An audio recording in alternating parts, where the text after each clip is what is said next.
Historia Canadiana is recorded on the unceded lands of the Kanien'kehá:ka First Nation.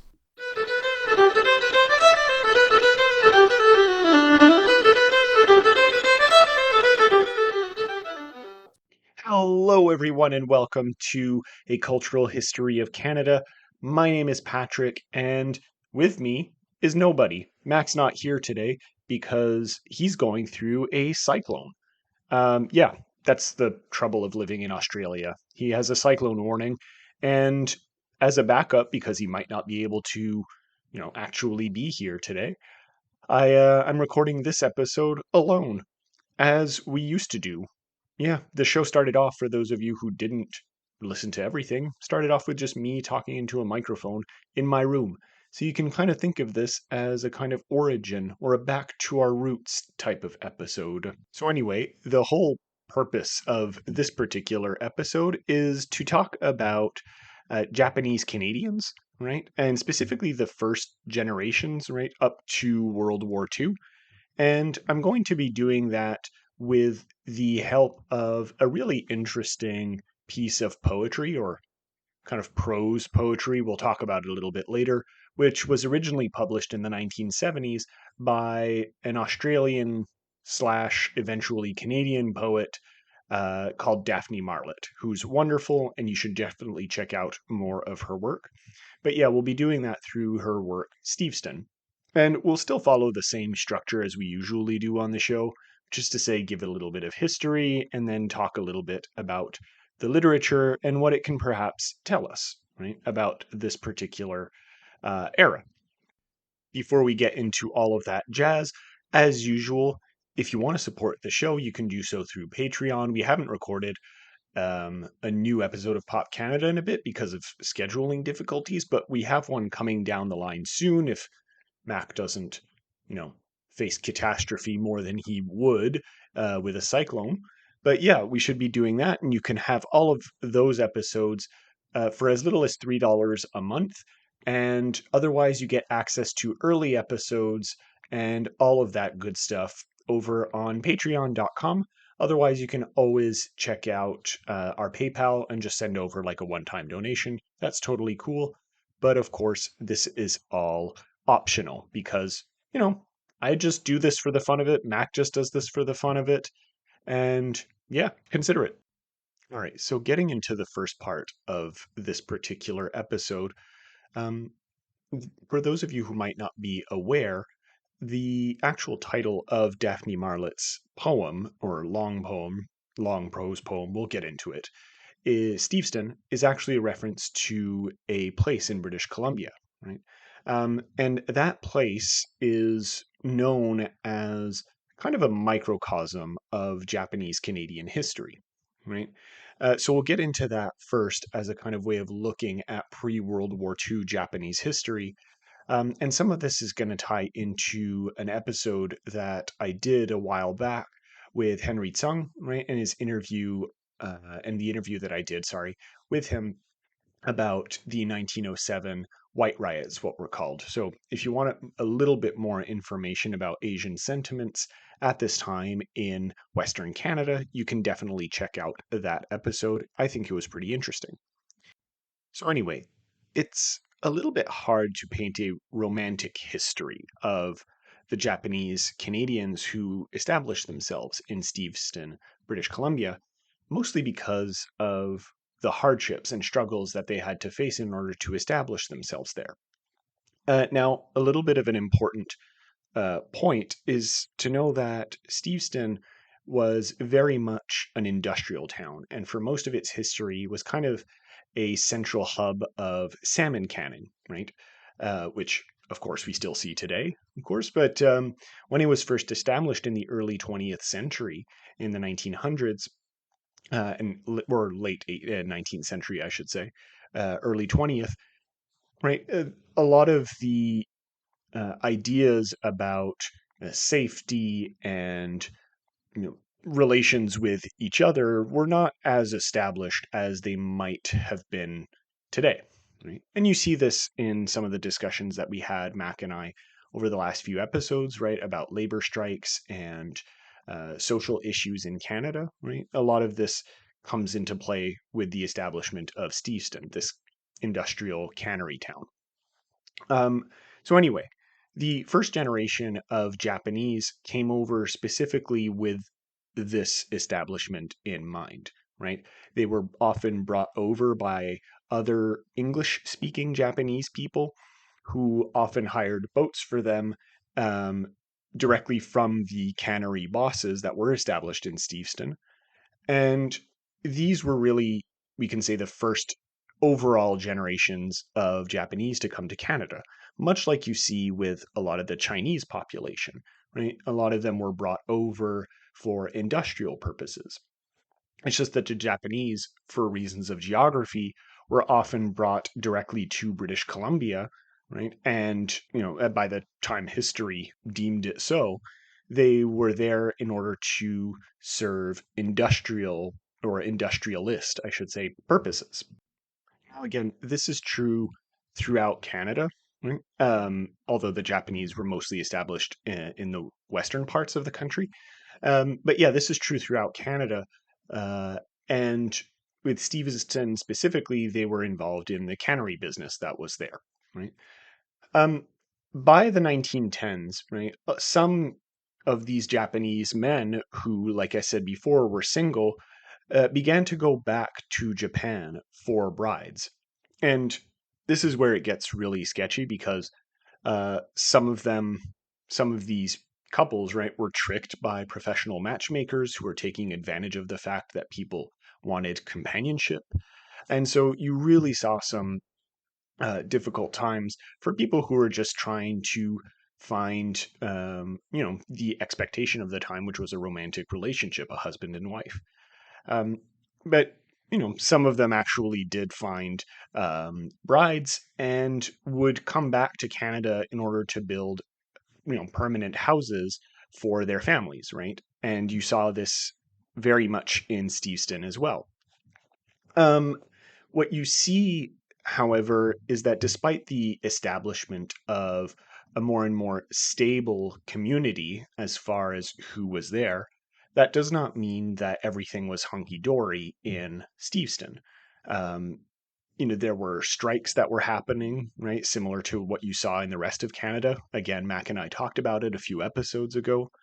Um, and the Fishermen's Union, which was mostly made up of Japanese employees, right, faced a lot of hardships, not just because it was a union fighting for workers' rights, but also because of just overall racism that was happening overwhelmingly at the time against Asian people.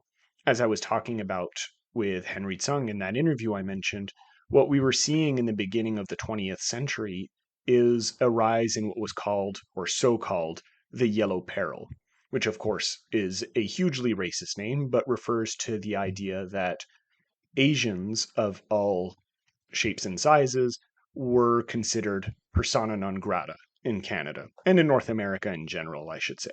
Right.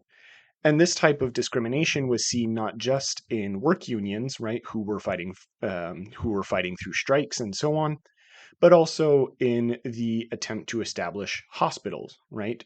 The Japanese Fishermen's Hospital was specifically established by Japanese in order to fight discrimination that was seen in the medical field, right? Which has a long history, throughout the world, using various forms of othered people, right, to perpetuate a racist agenda. It's nothing new, unfortunately, but the Japanese also faced it here in Canada. And um, what you start to see is also the establishment of Japanese schools, for example, which again is not something specific to the Japanese community. You saw this with German schools and Ukrainian schools and other type of so-called minorities in Canada, especially in the West, would establish their own schools, which very much helped to try to integrate these new immigrants into Canada, right? And all of this in this really small industrial town of Steveston you see emerge as well, much like in the rest of the places that the Japanese would establish themselves. Now, all of these issues that I'm referring to would really not necessarily stop at the beginning of the 20th century. Of course, there would be mob attacks, right? This white riot that I was talking about happened in 1907. There was racism that was faced outside of the few examples that I mentioned as well, in restaurants and cinemas and other public places.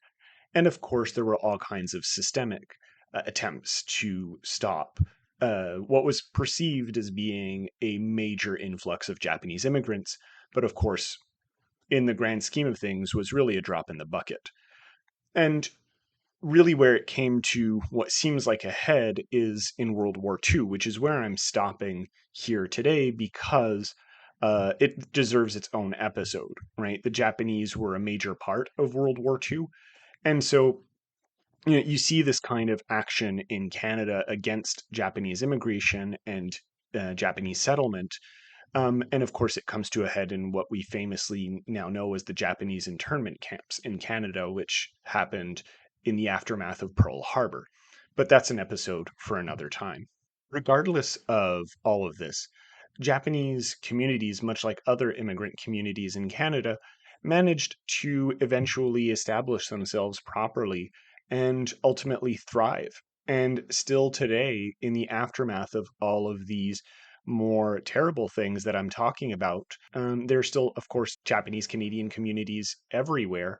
And in Steveston specifically, there are still about 2,000 Japanese Canadians that, some can trace their history back quite a ways, but some of them just still come in because of that history that is associated with the place and its industrial past.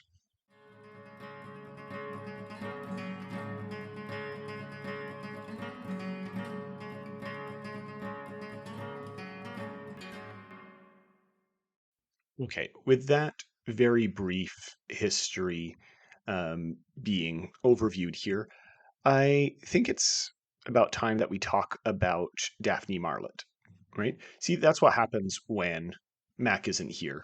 We just kind of actually compress the episode down to a reasonable length of time. But yeah, I'm happy to talk more about various generations of Japanese people who have arrived here in future episodes. But yeah, I feel like just listening to me and not having the back and forth. Anyway, I'm already going on long enough. Daphne Marlett, right? She was actually born in Melbourne, Australia, to English parents who had been evacuated from Malaya in advance of the Japanese occupation that would actually plague that place during the Second World War. And Marlett had spent 6 of those post war years in Penang, right, Malaya, before her family moved to North Vancouver, British Columbia in 1951. So she would go to Melbourne, then she was born in Melbourne, then go to Malaya, and then back to, or then go to British Columbia, right?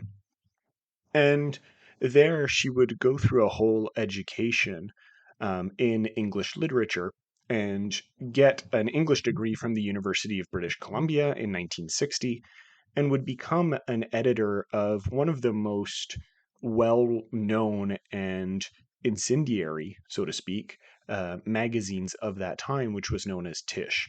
And I'm planning a whole episode on Tish because it's awesome and really shows the changes that are happening in Canadian literature at that time.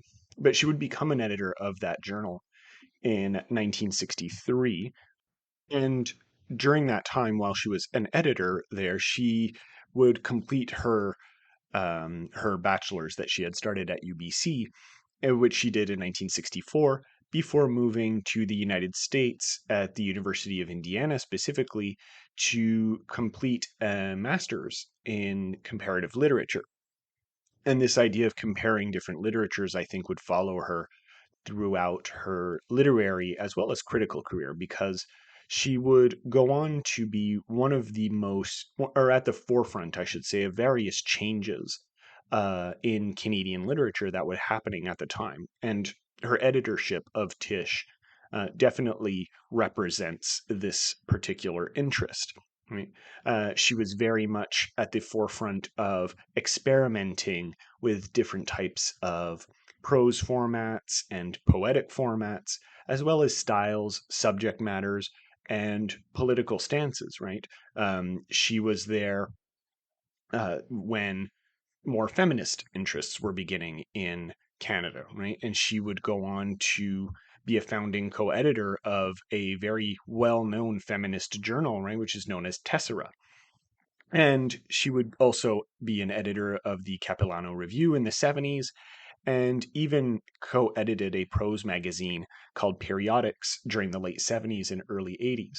And all of these journals and her own work as a writer would very much try to push these boundaries of what exactly not only Canadian literature, but literature more generally would be able to do.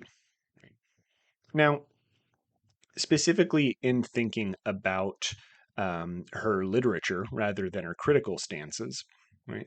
The more tentative and technical works that she started off her career with were very much succeeded throughout the 70s by a number of long poems and interrelated texts that tried to explore very complex philosophies like phenomenology or even more complex forms of writing like autobiography and the politics of locality and what it means to be here, which is, of course, the ultimate question in Canadian literature.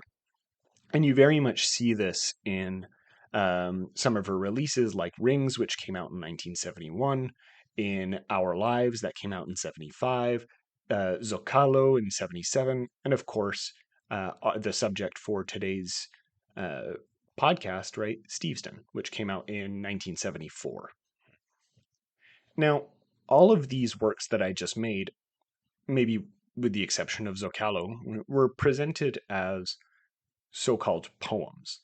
And their dominant feature, despite the name poem or poetry attached to them, is that it was very long verse, right?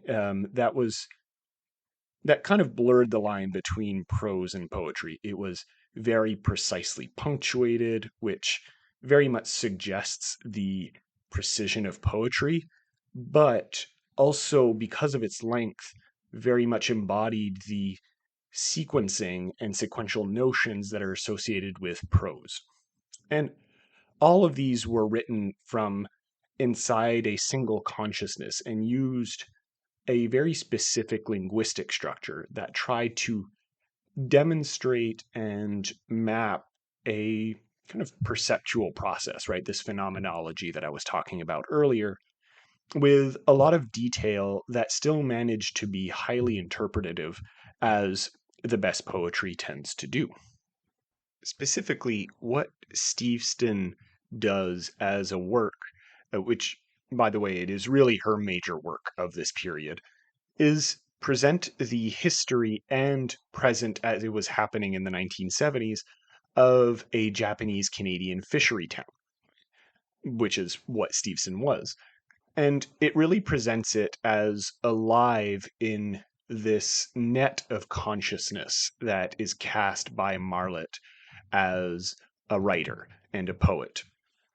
And what she does in this case is kind of try to resituate what is truly a global phenomenon, right, of Japanese and Canadian and all of these types of elements together into the local, and of course, expand out the local into the global, right? And how both of these phenomenon, I guess, are co-constitutive of one another, right?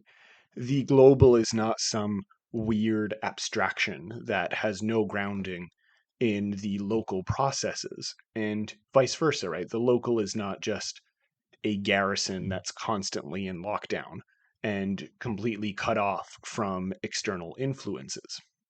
And you can see this in a lot of poetry of that time, which is why I mentioned Marlett, I should say, sorry, as someone who's very much at the forefront of the changes that are happening in poetry at this time. Specifically, what you see is, right, in this period of poetry, a lot of loosely linked poems with a single concern or locale, right? And poems that are unified by questions to which the poems themselves are the answer. And by channeling the main river's mouth, right, that runs through Steveston, Marlet reveals vestiges of historical and current social as well as ecological contexts that still held at the time when she wrote Steveston in the 70s, and arguably still hold today because there have been re-releases of the work with new pictures that were added or uh, greater context or even variations on the poetry.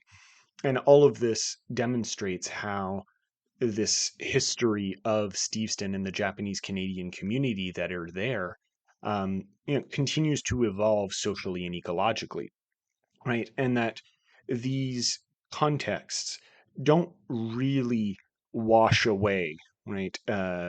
Not only these generational constructs, but also these generational injustices that I mentioned in the first parts of the poem of the podcast. Sorry. Now, I'm just going to be pulling quotes here and there from the poetry, and sometimes quote specifically from it. But a lot of the language kind of fits in very nicely in just the casual way of explaining what Marlet's project is. Now, you can see a lot of what I'm talking about of the social and ecological constructs that are happening in the very way that the town's functioning is described, right?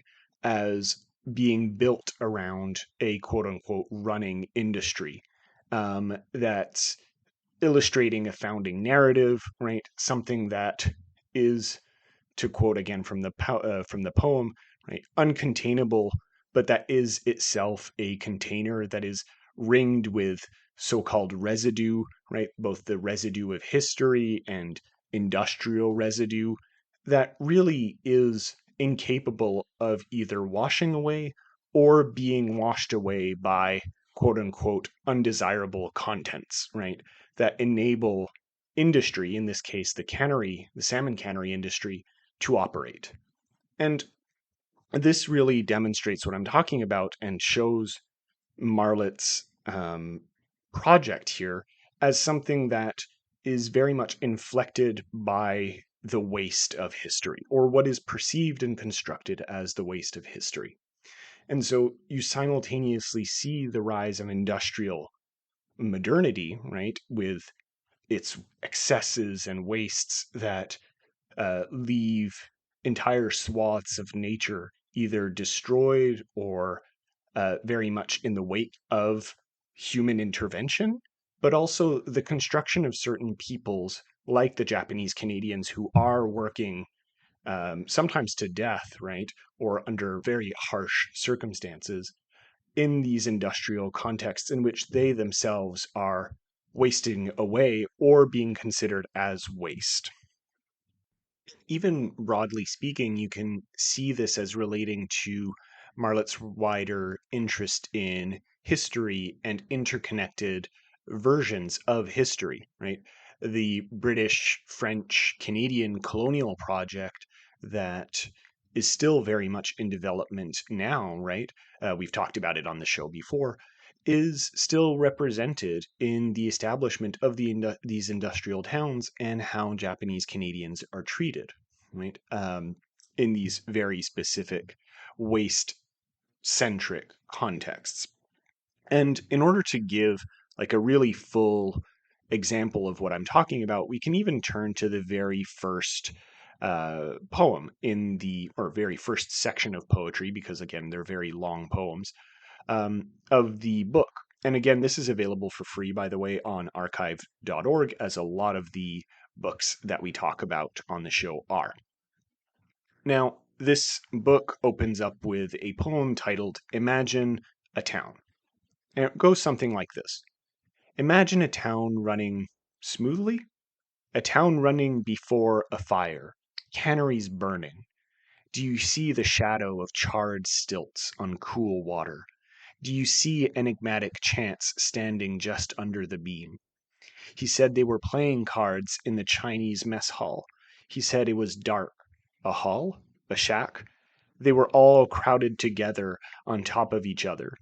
He said somebody accidentally knocked the oil lamp over, off the edge, where stilts are standing, over the edge of the dike. A river pours, uncalled for, unending, where chance lurks, fish-like, shadows the underside of pilings, calling up his hull, the bodies of men and fish corpse piled on top of each other. Residue, time is, the delta, rot, an endless waste, the trucks of production, grind to juice, driving through, smears, blood, smears in the dark, dirt, the marshland, silt no graveyard can exist in but water swills, endlessly out of itself to the mouth, ringed with residue, where chance flicks his tail and swims through. And this poem specifically, again, I'm not going to read obviously the whole text because I can't, but I really like this poem as an opening because of the imagery that it evokes. And specifically, you see this in the way that the mess halls very much parallel the way that you would imagine a sardine can or a salmon canning uh, process, right? Where we're packing as many things as possible into this watery can that barely has any room to move. So again, creating this relation between Japanese Canadians as people, but that are seen in similar images and along similar lines as fish that are to be sold to market. And even just lines like an endless waste, the trucks of production, and at the end of the poem, right, water swills endlessly out of itself to the mouth ringed with residue. So all of this very much indicating this nonstop process that is happening in order to create modernity, right? But it's not all doom and gloom, right? Of course, it's important to uh, very much indicate the difficulties that a lot of these Japanese Canadians faced because that's a part of history and it's important to talk about it. But what you see throughout the poem is very much this ebb and flow of resilience and breakdown that you see with a lot of settlements in Canada and in North American history in general, right? These material traces that reveal the instabilities of historical and current discourses that really undermine or sometimes bring about the healthy or potential healthy coexistence, right? And sometimes goes about to subvert any profitable gains in sustaining an adaptive social and ecological system.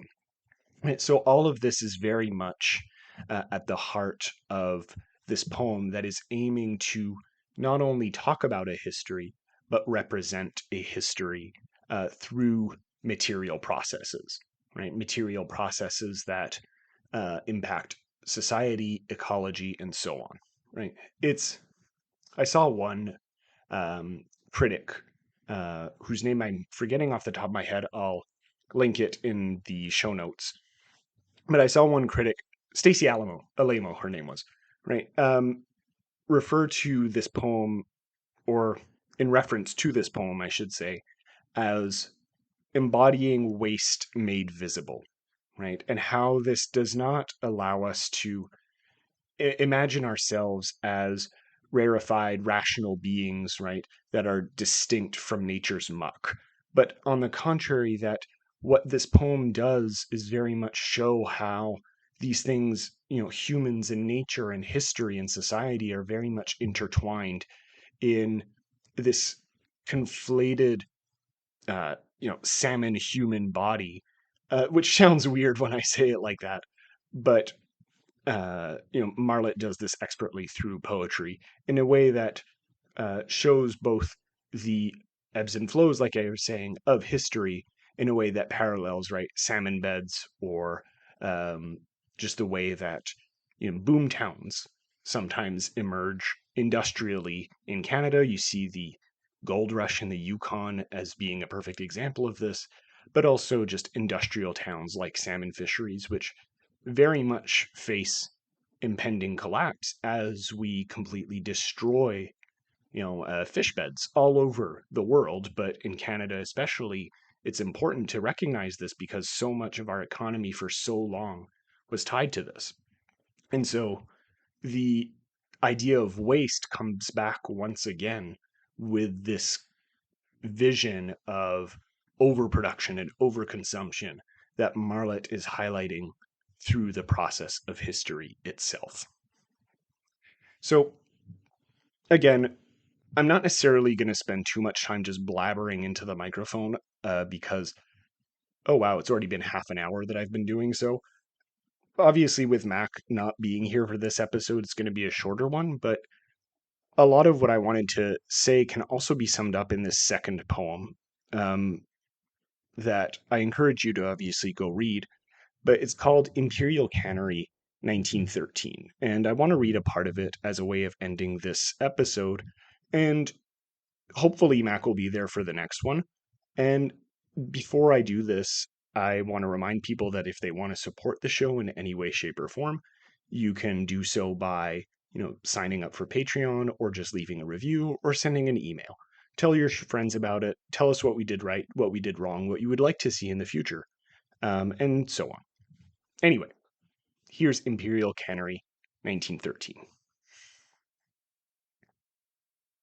Standing inside the door, the river, how shadow lies just inside the cannery floor. Sun pouring down outside, the river streaming slow, slow by. Now she feels old enough. Now she is wearing her long print dress and leaning into the threshold, waiting for work, the wheel that time is, whose hands are standing still, hers empty, whose friends also surround her, waiting, waiting all morning for the fish to come. Nothing moves, but occasional strands of long hair the subtle wind is lifting. Up off the river, the Fraser, mouth of the river Fraser, here where it debouches into marsh delta, swirling around and past. Those pilings in the cannery wharf they are standing on, muddy and pale gray teeming, invisible fish. Thank you for listening. I'll see you next time.